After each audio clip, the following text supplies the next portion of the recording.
Good morning and sorry for the delay बेटा. Good morning and sorry for the delay. Really sorry. Actually power cut हो गया था and कोई idea ही नहीं. Time लग गया मुझे सेटअप करने में. राइट, आज छोटी सी क्लास होगी हमारे भाइयों की. ठीक है. अच्छा, आपको आवाज आ रही है मेरी?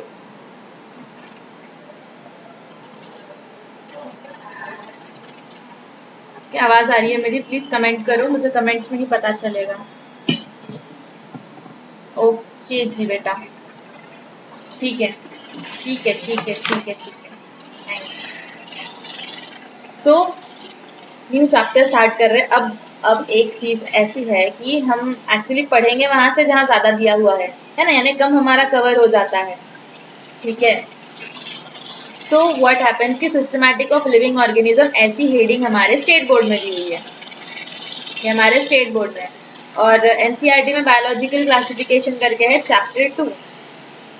ठीक है. अब इसमें थोड़ा सा पोर्शन ज्यादा था इसलिए मैंने इसका नाम दिया है, बट पढ़ना हमें यही है. ठीक है. पढ़ना हमें one and only same thing है. ठीक है. कोई इश्यू नहीं आएगा. राइट. चलो स्टार्ट करते हैं. हमारा जो पुराना चैप्टर था उसी से कनेक्टेड है. ठीक है. आगे का उसी से कनेक्टेड. गुड मॉर्निंग मुक्ति, मेरे फर्स्ट टेस्ट की topper. Right. So what happen कि जो हमारा पहला चैप्टर था, जो हमने लिविंग वर्ल्ड पढ़े हैं, तो उनका उसी का थोड़ा सा कनेक्टेड हम आगे पढ़ेंगे. राइट. थोड़ा सा आज इंट्रो लेते हैं बिकॉज वैसे ही हमारा टाइम हो गया है, फिर आपकी मैथ्स की क्लास होगी, है ना. तो बस इंट्रो लेते हैं. वॉइस डिस्टर्ब नहीं, डिस्टर्बेंस नहीं आ रहा वॉइस में. बहुत काम चल रहा है तो थोड़ा इश्यू आ सकता है. ठीक है. काम चल रहा है, थोड़ा इश्यू आ सकता है वॉइस में. सो देखो. ठीक है. सिस्टमैटिक्स हमने लास्ट ही क्लास में पढ़ रहे हैं. अभी हमारा पहला चैप्टर था, उसमें ही हमने पढ़ा व्हाट इज सिस्टमैटिक्स, है ना. तो हमने क्या पढ़ा? Systematics is the study of kinds and diversity of organism and their comparative evolutionary relationship. Right. हमने यही पढ़ा था, हमने यहाँ तक पढ़ा था. तो क्या हो गया था, हमने क्या देखे कि सी एक्चुअल में सिस्टमैटिक्स में हमने क्या पढ़े कि दो ऑर्गेनिज्म थे हमारे. सपोज दो ऑर्गेनिजम्स थे हमारे. This is organism 1 and this is organism 2. ये ऑक्सीजन नहीं है रे. ठीक है. ऑर्गेनिज्म 2 है ये. ठीक है. सो इन दोनों के बीच में का, गुड मॉर्निंग श्रावणी. ठीक है.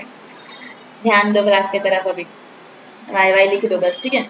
इन दोनों का रिलेशनशिप, ठीक है, इन दोनों के बीच में का कंपैरिजन कि ये ऑर्गेनिज्म और ये ऑर्गेनिज्म एक दूसरे से मैच करते हैं या नहीं करते हैं, या में कितना सिमिलैरिटीज है, कितनी डिसिमिलैरिटीज है.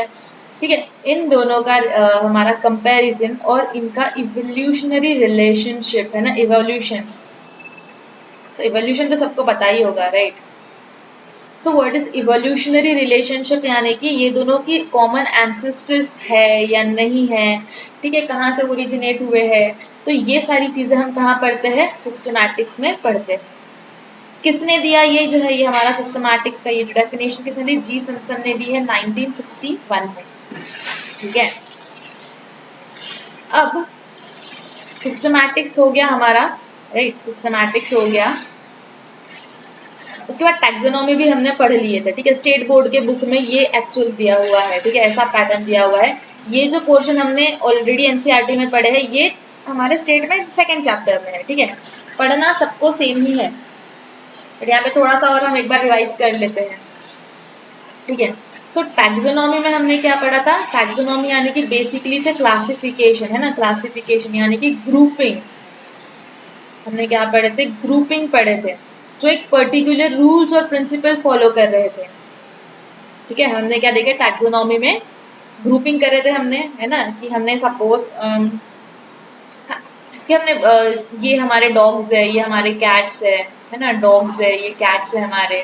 तो ये हमने क्या करे थे? इनका ग्रुपिंग करे थे. इनके कुछ रूल्स और प्रिंसिपल्स भी थे. ठीक है. और टैक्सोनॉमी जो है ग्रीक वर्ड से आया है. टैक्सेस का मतलब होता है अरेंजमेंट और नॉमस का मतलब होता है लॉ या rule. This is theoretical part again. Greek word से आया है, टैक्सेस का मतलब होता है हमारा अरेंजमेंट और नॉमस का मतलब होता है लॉ या फिर रूल की बात हो रही है, ठीक है। Now the term taxonomy was first introduced by A.P.D. Candolle, ठीक है। इन्होंने जो टैक्सोनॉमी टर्म है फर्स्ट इंट्रोड्यूस करवाया था। फादर ऑफ टैक्सोनॉमी कौन थे हमारे? लीनियस, है ना, ठीक है। फादर स्पेलिंग गड़बड़ हो गई मेरी, छोड़ो, ठीक है।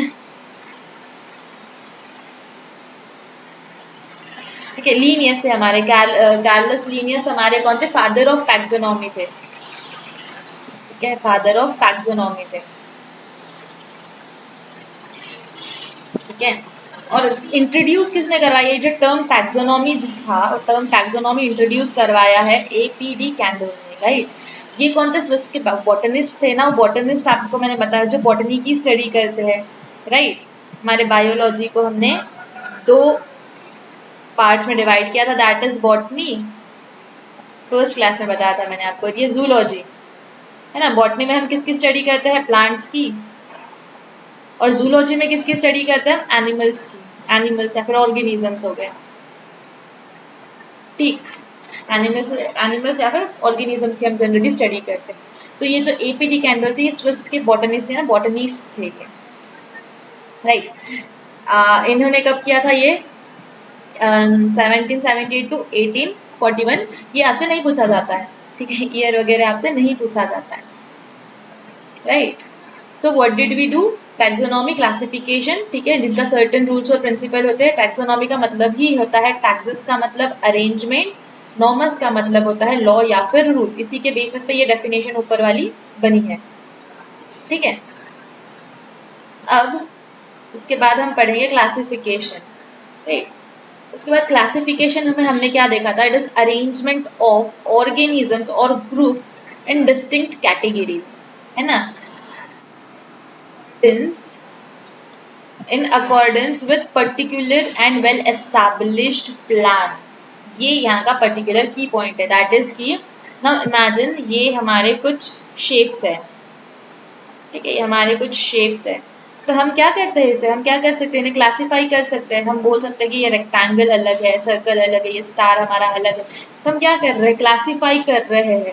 और क्या कैसे कर रहे हैं? Particular and well established plan लिखा हुआ है, दैट मीन्स कि इसे एक पर्टिकुलर बेसिस दिया हुआ है हमने, कि जो गोल है दैट इज सर्कल, जिसके ऐसे 5 पॉइंट्स निकले हैं, दैट इज, यानी कि प्लानिंग करके अच्छे से सोच समझ के जो हम इन्हें कैटेगराइज कर रहे हैं, ठीक है, ऑर्गेनिजम्स को। अब ये तो फॉर एग्जांपल लिया है मैंने, बट ऑर्गेनिजम्स की अगर हम बात करें, अगर इन्हें हम पर्टिकुलर कैटेगरी से, यानी कि पूरा प्लान करके, कि देख वेख के पूरा समझ के अगर हम इसे क्लासीफाई कर रहे हैं, that is classification, that is our classification.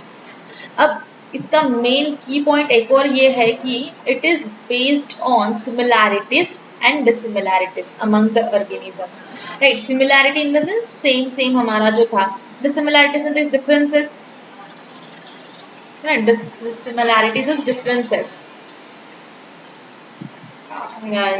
ठीक है।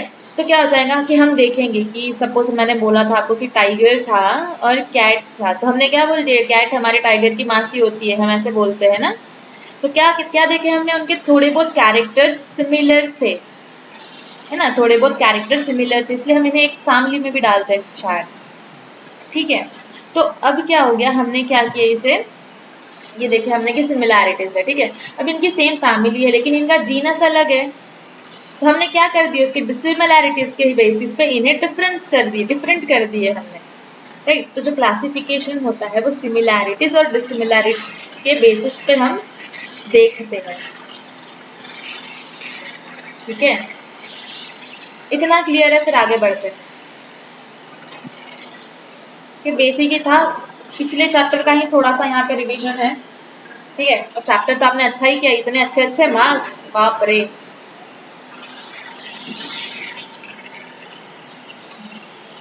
हाँ, सर्व सेकंड टॉपर हमारा, ठीक है। सो अब द थिंग इज की क्लासिफिकेशन को हमने क्या करे हैं, 3 टाइप्स में बांट दिए, ठीक है, क्लासिफिकेशन को हमने 3 टाइप्स में बांट दिया, that is natural, artificial and phylogenetic. ठीक है, ये क्लासिफिकेशन के ही टाइप। ठीक है, इसको हमने क्या कर दिया, 3 पार्ट्स में बांट दिए, एक नेचुरल, आर्टिफिशियल और एक फाइलोजेनेटिक क्लासिफिकेशन। अब नेचुरल क्लासिफिकेशन में क्या होता है, नेचुरल क्लासिफिकेशन में हम ज़्यादा तामझाम नहीं रखते हैं। ठीक है, सीधा सीधा बात ऐसी होती है कि ऑब्जेक्टिवली सिग्निफिकेंट, यानी कि ओपन माइंड से, जैसे हमें दिख रहा है, यानी ज़्यादा हम बोल देंगे कि हाँ नेचुरल, यानी कि हाँ चलो ये अभी एक प्लांट है और ये एक एनिमल है, तो हमने नेचुरली उन्हें क्लासीफाई कर दिया, राइट। तो इसमें क्या होता है, based on objectively significant rather than being selected for convenience।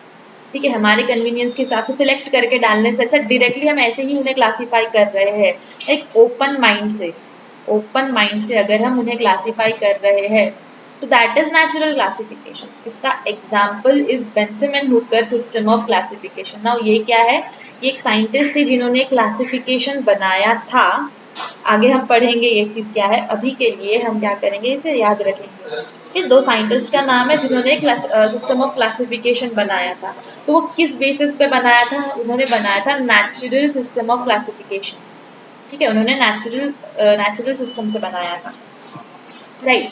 उसके बाद है आर्टिफिशियल सिस्टम ऑफ क्लासिफिकेशन। अब इसमें क्या करेंगे हम, जो इजीली ऑब्जर्वेबल हमारे कैरेक्टर्स है, सपोज इजीली ऑब्जर्वेबल यानी कि हमारा डॉग है जो कि बार्क कर रहे थे, ठीक है, कैट है हमारी जो कि म्याऊ कर रही थी, ठीक है। तो क्या हो गया, हमने इजीली ऑब्जर्वेबल कैरेक्टर है, ठीक है। फिर हमने देखा कि बर्ड्स थे हमारे, ठीक है, अब ये पेड़ पे रह रहे थे, ये जो है ये जमीन पे रह रहे हैं, ये उड़ नहीं पा रहे हैं, ठीक है। तो ये जो कैरेक्टर्स है जो कि इजीली ऑब्जर्वेबल थे, ठीक है, और इवोल्यूशन से कोई लेना देना नहीं था इसका, ठीक है, कहाँ से आए क्या है कुछ लेना देना नहीं, जस्ट इजीली ऑब्जर्वेबल जो हमारे कैरेक्टर्स थे उसके बेसिस पे हमने अगर उन्हें क्लासीफाई किया है तो that is artificial system of classification. कुछ एग्जाम्पल दिया like habit, colour, forms etcetera, ये क्या है, हमारे आर्टिफिशियल सिस्टम ऑफ क्लासिफिकेशन है। ठीक है, इतना समझ में आया, ग्रेट। अच्छा रिस्पॉन्स रहता है बेटा आप लोगों के क्लास का, अच्छा लगता है आपसे क्लास से बात करके, ठीक है। तो हाँ, सो द थिंग इज कि आरटी, जैसे हमने यहाँ पे देखा कि Bentham and Hooker system of classification है, ठीक है। ये जो बेंथर और हुकर ने, बेंथम और हुकर ने जो क्लासिफिकेशन दिया था हमें, है ना, तो उन्होंने कौन सा यूज किया था, नेचुरल सिस्टम यूज किया था, राइट। आर्टिफिशियल किन्होंने यूज किया, that is Linnaeus system of classification. इसका एग्जाम्पल है linear system of classification, right. कहीं और का नहीं है, एक्स्ट्रा नोट्स बनाने की फिलहाल जरूरत नहीं है, स्टेट की बुक्स जिन जिन के पास होगी वो तो खोल के बैठ ही जाएंगे, ठीक है, तो अंडरलाइन किया करो, ठीक है। फालतू के एक्स्ट्रा के मटेरियल्स या फिर बुक्स बना के मत रखो, एक जगह पे सारे कंपाइल करके नोट्स रखना हमारे लिए बहुत इंपॉर्टेंट है, क्योंकि पढ़ते वक्त हम 2-3 बुक्स लेके एक साथ नहीं बैठते हैं, ठीक है, तो एक जगह ही कंपाइल करके रखने की आदत डालो, ठीक है। So what is happening here कि लीनियस का जो है सिस्टम हमारा, है ना, लीनियस ने जो क्लासिफिकेशन दिया था, ये भी हम आगे पढ़ेंगे क्या है, ठीक है, आज के लिए बस इंट्रो, ठीक। तो ये किन्होंने दिया था हमें, ये हमें इन्होंने क्या यूज किया था, आर्टिफिशियल सिस्टम यूज किया था। अब उसके बाद आता है एक that is phylogenetic system of classification, है ना। इसमें सबसे की पॉइंट ये है ना, की पॉइंट है कि ये इवोल्यूशनरी कैरेक्टर्स के ऊपर से इन्होंने क्लासीफाई किया है, ठीक है। इवोल्यूशनरी कैरेक्टर यानी कि किस, जैसे सी यहाँ पे एग्जाम्पल, ठीक है, यहाँ पे एग्जाम्पल ही दिया हुआ है कि सी एक इनका कॉमन एंसेस्टर था, ठीक है, यहाँ पे कोई कॉमन एंसेस्टर था XYZ, ठीक है। यहाँ से 2 हमारे कोई चीज इवॉल्व हुई थी, एक तो था बैक्टीरिया, ठीक है, इनका फिर इनका जो कॉमन एंसेस्टर था, ठीक है, यहाँ से जो भी इवॉल्व हो रहे थे, ठीक है, उन्होंने और 2 चीजों में इवॉल्व है, that is archaea and Eukaryota, ठीक है। ये तो क्या हुआ, इनका इन दोनों का एक कॉमन एंसेस्टर है, ठीक है। तो यहाँ क्या हो रहा है, इन दोनों के ये थोड़े कॉमन एंसेस्टर है और इनके कॉमन एंसेस्टर और बैक्टीरिया के मिला के एक कॉमन एंसेस्टर्स है। तो ये जो ट्री चल रहा है, जो पैटर्न चल रहा है, यानी इवोल्यूशनरी हमारे कैरेक्टर्स या फिर पहले कैसे थे, फिर बाद में कहाँ से इवॉल्व हुए हैं वो हमारे ऑर्गेनिजम्स, उसके बेसिस पे जो क्लासिफिकेशन होता है दैट इज फाइलोजेनेटिक क्लासिफिकेशन। ठीक है, इसका एग्जाम्पल है that is Engler and Prantl system of classification, इन्होंने दिया था। ठीक है, अब हमें क्या करना है, हमें ऐसा लगता है कि बहुत सारा पढ़ना है, बहुत सारा नहीं, हमें हमेशा हमारा बस सब्जेक्ट एग्जाम ओरिएंटेड पढ़ना है। ठीक है, एक्स्ट्रा नॉलेज हम लेंगे इंटरेस्ट के लिए, बहुत ज़्यादा अच्छी बात है, लेकिन एग्जाम ओरिएंटेड हम हमारे गोल से नहीं भटकेंगे। ठीक है, हमें क्या करना है, नीट क्लियर करना है, पीएचडी थोड़ी करनी है। ठीक है, तो जितना ज़रूरी है हम उतना ही पढ़ेंगे। ठीक है, इंटरेस्ट के लिए एक्स्ट्रा ले लेंगे, कोई इशू ही नहीं है। ठीक है, सो 3 सिस्टम ऑफ क्लासिफिकेशन पढ़ा है हमने, that is natural, artificial and phylogenetic, right? अब आर्टिफिशियल में हमने क्या पढ़ा, की पॉइंट्स याद रखना, की पॉइंट्स हमेशा याद रखना, दैट इज की it is based on significant, objectively significant characters. ठीक है, यानी कि हमारे ओपन माइंड जो ऐसे ही नॉर्मली हम बोल रहे हैं कि ये प्लांट है या एनिमल है, that is natural system of classification. Artificial में इजीली ऑब्जर्वेबल कुछ कैरेक्टर्स होते हैं जो कि इवोल्यूशन से कोई लेना देना नहीं है, इवोल्यूशन से कोई लेना देना है ही नहीं इसका। ठीक है, उसके लाइक किसी के हैबिट है ना, कि कैसे रह रहे हैं, हैबिटेट कहाँ रह रहे हैं, कलर कैसा है, फॉर्म कैसा है ना। अगर कोई ब्लू कलर के बैक्टीरियाज हमारे ब्लू कलर की अलगी, कोई हमारे ग्रीन कलर के अलगी, तो हम क्या कर रहे हैं, उन्हें डिफ्रेंशिएट कर रहे हैं, उसके बेसिस पे हम क्लासीफाई कर रहे हैं। तो ये हमारा आर्टिफिशियल सिस्टम ऑफ क्लासिफिकेशन कहलाएगा। ठीक है, उसके बाद जो कि इवोल्यूशनरी कैरेक्टर्स के बेसिस पे हम क्लासिफाई कर रहे हैं उसे हम बोलेंगे फाइलोजेनेटिक सिस्टम ऑफ क्लासिफिकेशन। ठीक है, ठीक। अच्छा, इसके पहले एक और चीज बताना है कि फाइलोजेनी का मतलब ही बताना भूल गई ना मैं, that is study of evolutionary history of an organism. Phylogeny का मतलब ही क्या है, फाइलोजेनी का मतलब है स्टडी ऑफ, अच्छा ये जो स्टडीज वाले रहते हैं ना, ये भी आपके लिए बहुत इंपॉर्टेंट रहते हैं, एमसीक्यूज में आ जाते हैं। स्टडी ऑफ इसको क्या बोलते हैं, स्टडी ऑफ उसको क्या बोलते हैं। ठीक है, study of evolutionary history of any organism.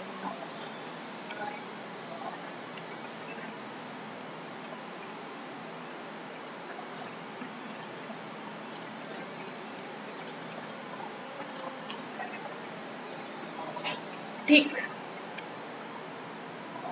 इसे लिख लो।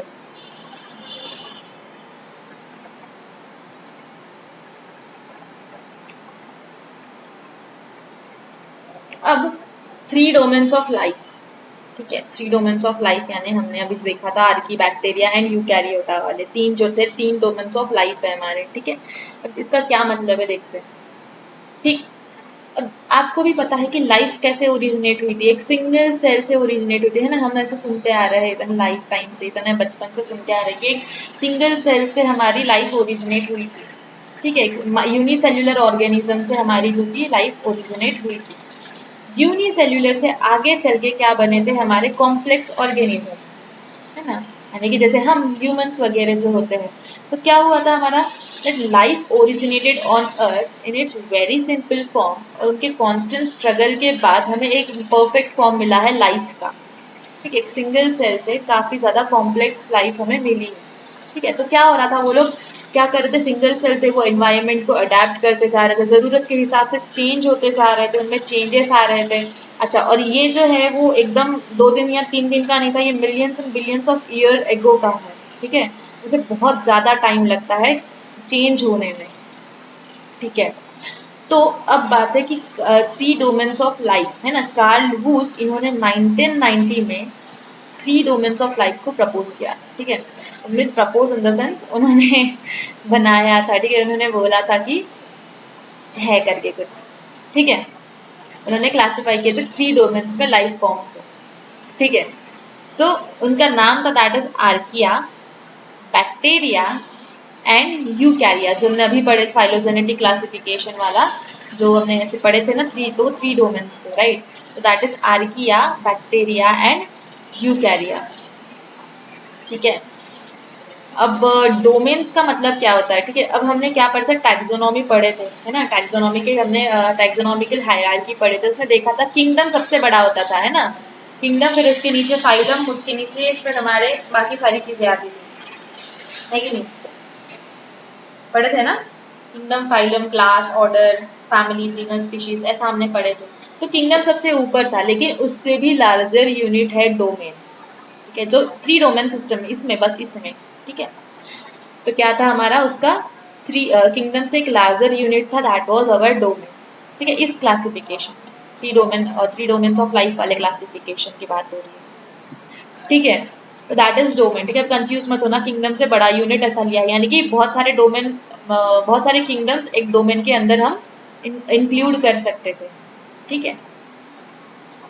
अब यहाँ पे इनको जो क्लासिफाई किया है, एक minute,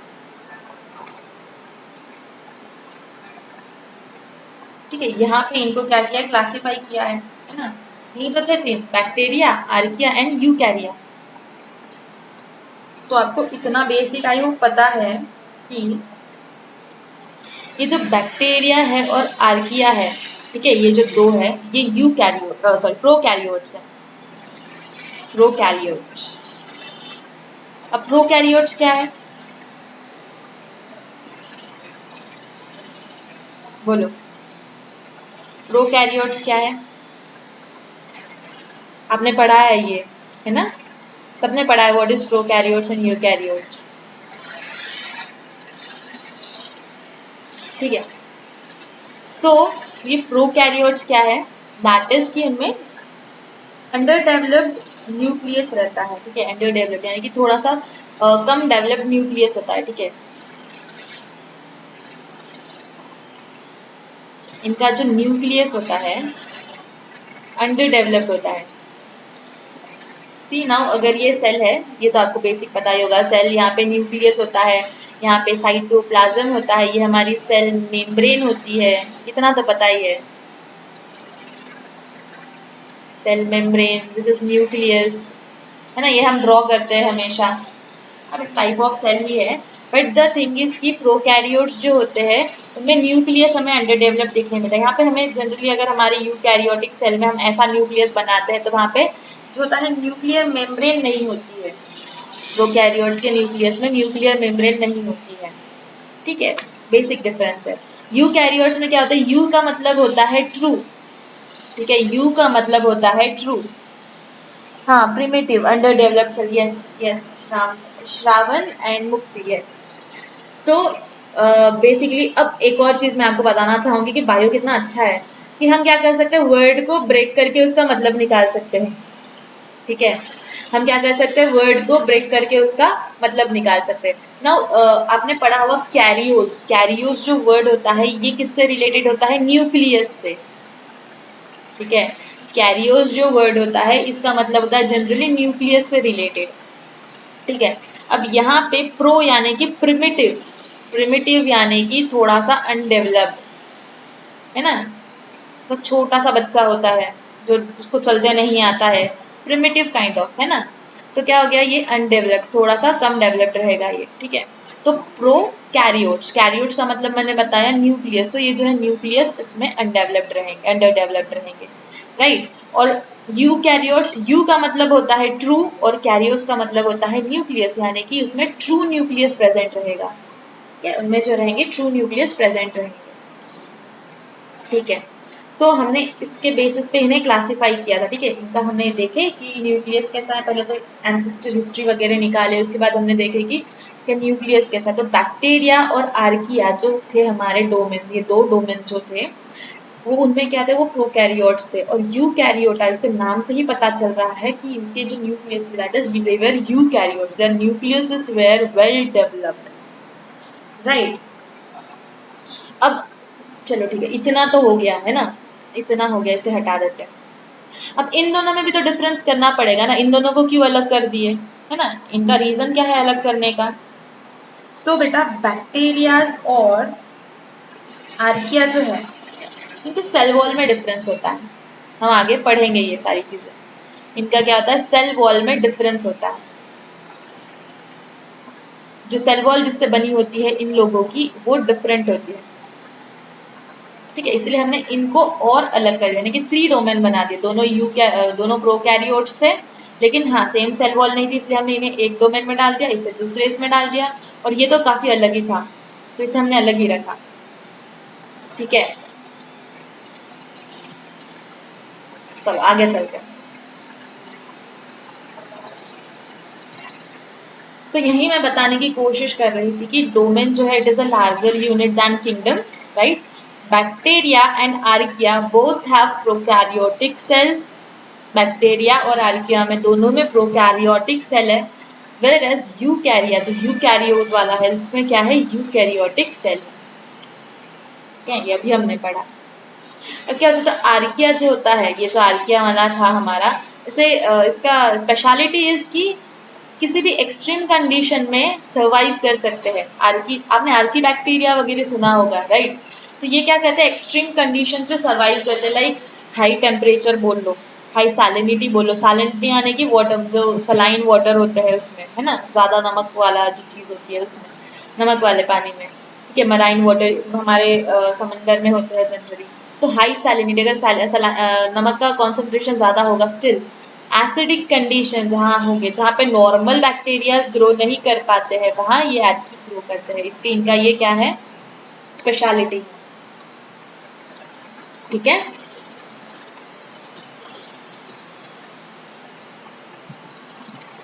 so 3 domains of life में हमने क्या पढ़ा, सबसे पहली चीज हमने पढ़ी कि लाइफ हमारी बहुत ज्यादा सिंपल फॉर्म में ओरिजिनेट हुई थी और आगे चल के बहुत ज्यादा कॉम्प्लेक्स बन चुकी है ना, परफेक्ट बन चुके हैं। इनफैक्ट कार्ल लूज ने 3 डोमेन्स ऑफ लाइफ को बताया था, उन्होंने प्रपोज किए थे उन्होंने, ठीक है, 1990 में। अगेन ईयर इतना इंपॉर्टेंट नहीं है, लेकिन फिर भी आंखों के नीचे से जाने दो, ठीक है, कभी पूछ ले क्या पता, ठीक है। 3 डोमेन्स ऑफ लाइफ क्या थे हमारे, आर्किया, बैक्टीरिया एंड यूकैरिया। तो हमने क्या देखा कि बैक्टीरिया और आर्किया जो थे वो प्रोकैरियोट्स थे, और यूकैरिया जो थे वो यूकैरियोट्स थे, राइट। किंगडम से भी बड़ा जो यूनिट है हमने उसे क्या नाम दिया, डोमेन, ठीक है। हमने उसे क्या नाम दिया, डोमेन नाम दिया, जो किंगडम के ऊपर आएगा। हमने टैक्सोनॉमिकल हायरार्की में पढ़ा था ये, ठीक है। आर्किया की स्पेशलिटी हमने पढ़ी कि हाँ दे survive in very extreme condition, ठीक है। दे survive in very extreme condition like high temperature, salinity, acidic condition etcetera, ठीक है। एक्सट्रीम कंडीशन पे भी वो सर्वाइव कर सकते, जहाँ पे नॉर्मल बैक्टीरियाज ग्रो नहीं करते। अच्छा, कुछ टर्म्स है, कुछ हमें पढ़ने हैं, डेफिनेशंस थोड़ा सा, ठीक है, इंट्रो वाले चैप्टर में, कि कीमोटैक्सोनॉमी क्या है। सी अगेन मैं वही बताना चाहूंगी आपको कि बायो इज वेरी इजी। हम सोचते हैं कि बहुत बड़े बड़े वर्ड्स है, लेकिन chemo is chemical, right. Taxonomy is classification, taxonomy is classification, है ना। सो द थिंग इज की केमिकल जो हमारे केमिकल कंपाउंड्स होते हैं, हमारे ऑर्गेनिजम्स में जो केमिकल कंपाउंड्स होते हैं वो कितने अलग होते हैं एक दूसरे से, इसके बेसिस पे अगर क्लासिफिकेशन किया है तो दैट इज कीमोटैक्सोनॉमी। सी method of biological classification based on similarities and differences in structure of certain compounds. Which compounds? Chemical compounds present among the organism being classified, right। किस बेसिस पे किया है कि similarities and differences in structure of certain compounds, ठीक है, certain chemical compounds। अब इसका example हम देखते हैं, किसी आर्किया का जो मैंने बोला था, आर्किया और हमने देखा था दैट इज बैक्टीरिया, ठीक है। तो द थिंग इज कि इनमें आर्किया और बैक्टीरियाज में क्या होता है कि उनके जो सेल वॉल है, ठीक है, जैसे आर्किया की सेल वॉल जो होती है उसमें पेप्टिडोग्लाइकन्स नहीं होता। ये पेप्टिडोग्लाइकन क्या है, एक कंपोनेंट है जो सेल वॉल बनाता है। ये बायोमोलिक्यूल्स में हम बहुत अच्छे से पढ़ लेंगे, ठीक है। अब यहाँ टेंशन लेने की जरूरत नहीं है इतनी, कि आगे के क्लासेस में हम देखेंगे, ठीक है। और वैसे ही हमने देखा कि प्रोकैरिया जो होता है उसमें क्या होता है, पेप्टिडोग्लाइकेंस होते हैं। चलो ठीक है, इसको साइड में रखो। एक और चीज इजी वाला बताती हूँ मैं एग्जांपल आपको कि फंजाई आपने देखा होगा है ना, फंगस, फंजाई, उनके जो सेल वॉल होते हैं वो काइटिन से बने होते हैं। फंगस के जो सेल वॉल होते हैं वो काइटिन से बने होते हैं। प्लांट्स के जो सेल वॉल होते हैं वो किस बेसिस पे बने होते हैं, किससे बने होते हैं, दैट इज सेल्यूलोज, है ना। तो ये जो डिफरेंसेस है, ये क्या है, ये काइटिन क्या है, ये जो हमारा केमिकल कंपाउंड है। पेप्टिडोग्लाइकेन क्या है, केमिकल कंपाउंड है। सेल्यूलोज क्या है, केमिकल कंपाउंड है। तो इसके बेसिस पे अगर हम किसी प्लांट्स को या फिर ऑर्गेनिज्म को क्लासिफाई कर रहे हैं, ठीक है, तो that is कीमोटैक्सोनॉमी। So that is कीमोटैक्सोनॉमी। Okay, इतना क्लियर है? इतना क्लियर है तो प्लीज वाई वाई लिखो फटाफट, क्योंकि अभी आपके मैथ्स की क्लास है तो हमें क्लास एंड करनी पड़ेगी, आई होप।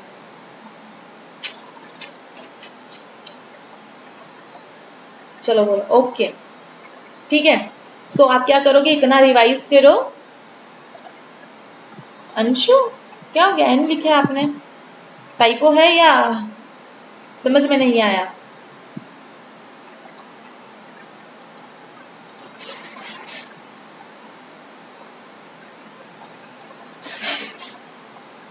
कुछ डाउट हो तो पूछो, कुछ नहीं समझ में आया तो पूछो, कुछ रिपीट करवाना हो तो पूछो।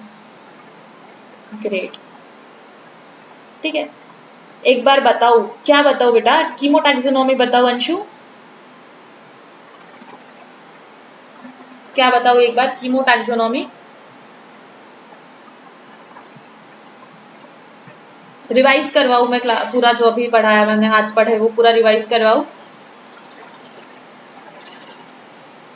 अंशु अंशु अंशु प्लीज रिप्लाई, क्या रिपीट करवाना है?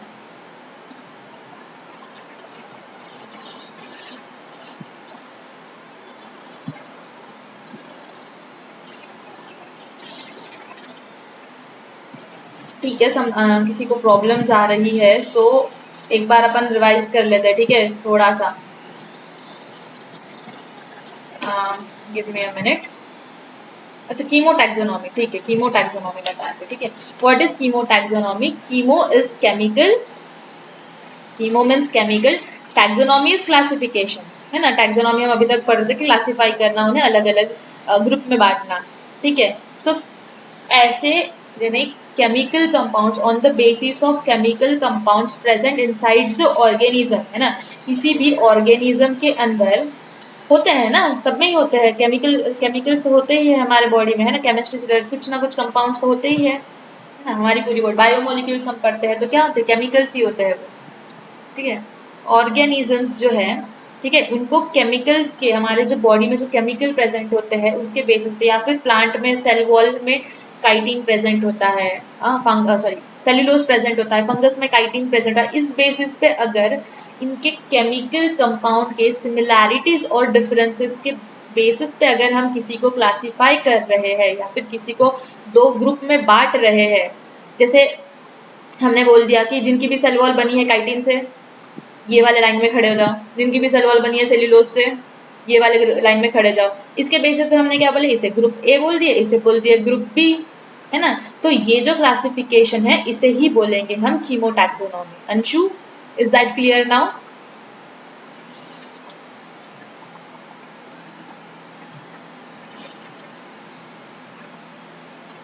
क्लियर है अभी?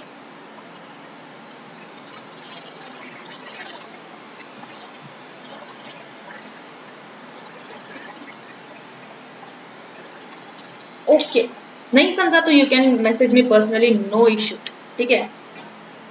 चलो अब मैथ्स का क्लास करो। सर यहाँ से चक्कर मार रहे, बोले मैम कब छोड़ेंगे। चलो, सी यू, मिलते हैं नेक्स्ट क्लास में अभी, ठीक है।